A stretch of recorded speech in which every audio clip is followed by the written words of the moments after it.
Hello everyone, my name is Satyam Shivaj and I'm working as a legal intern with Lexus & Company. And in this video, we will discuss about arms law in India. Let's start with a little bit of history.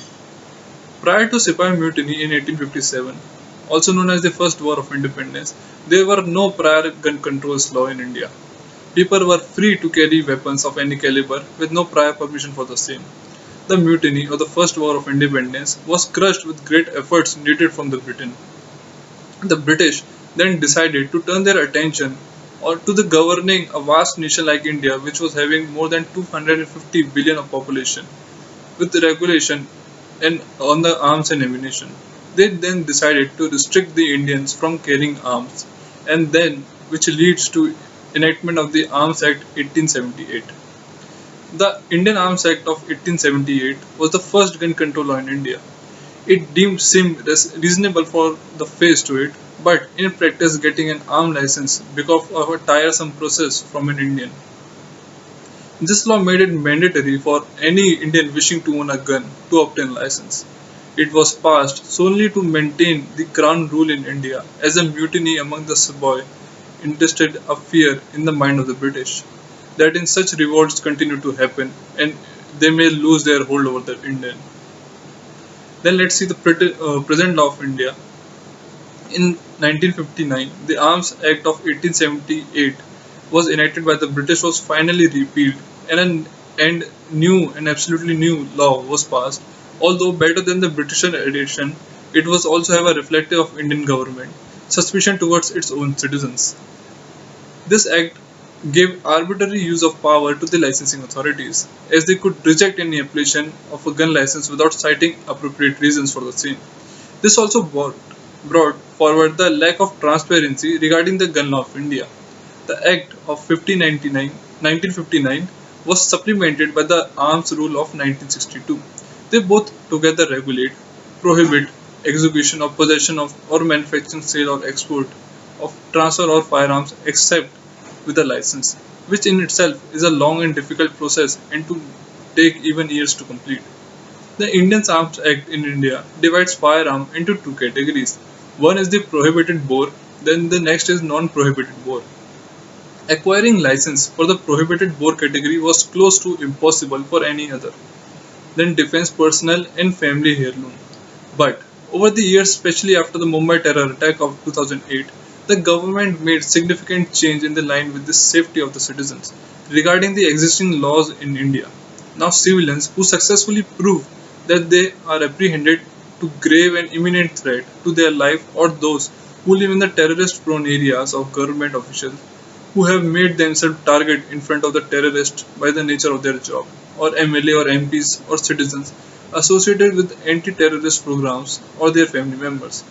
However, the issuing of license of prohibited weapons only applies to a specific species of weapon as notified by the government in the official gazette, while other species still remains prohibited to civilians. Now let's see the recent changes which were brought. From now on, any official who denies the license must cite down the reason in writing, bringing the transparency in a very stringent procedure of obtaining the gun license. Secondly, the term imminent threat was being replaced with anticipated threat because the former was very difficult to prove for the applicant. These steps would make the whole process of obtaining the license for gun slightly less tiresome for the citizens. India also shifted from century-old manual record keeping recently and put into national database information of about 2.6 million gun license holders. The most recent in the new policy of one person one gun policy proposed by the government. As per this, any person who has in his possession more than one firearm at the commencement of this amendment Arms Amendment Act 2019 may retain with him any one of the such firearm and shall deposit within 1 year from such commencement the remaining firearms with the officer in charge of the nearest police station.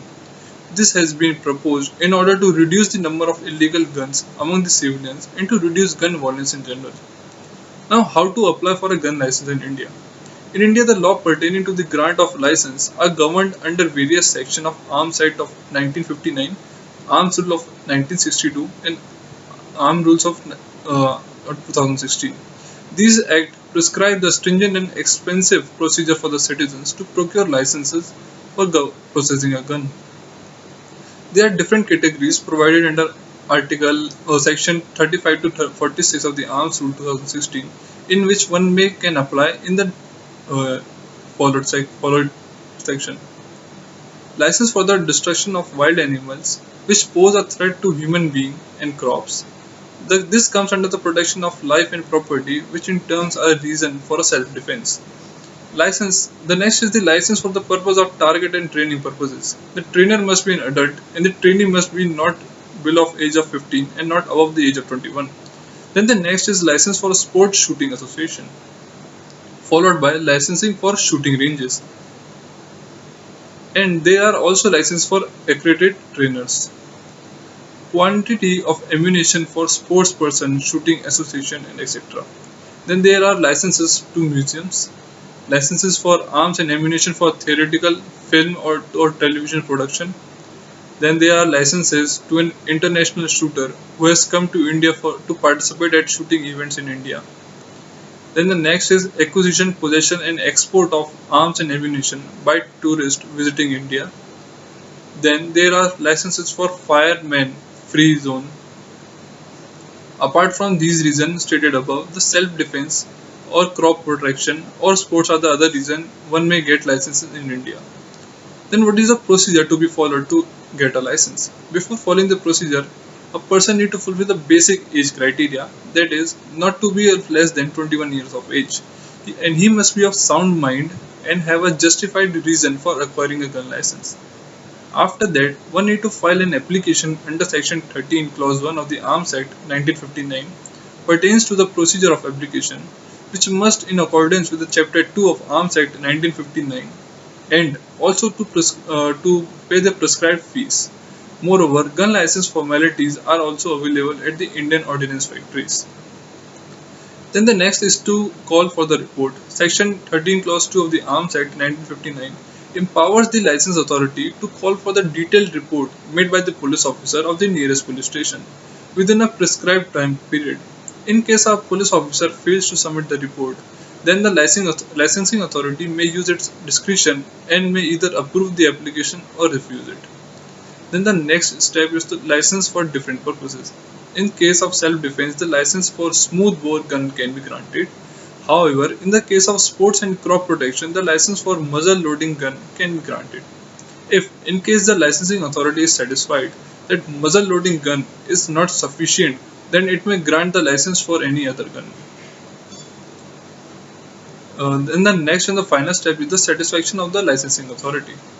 After undergoing all the due process, and most importantly after the licensing authority is satisfied with the justification given in the application, the license for the specific purpose will be granted to you. That is it for the today's video. Thank you for watching.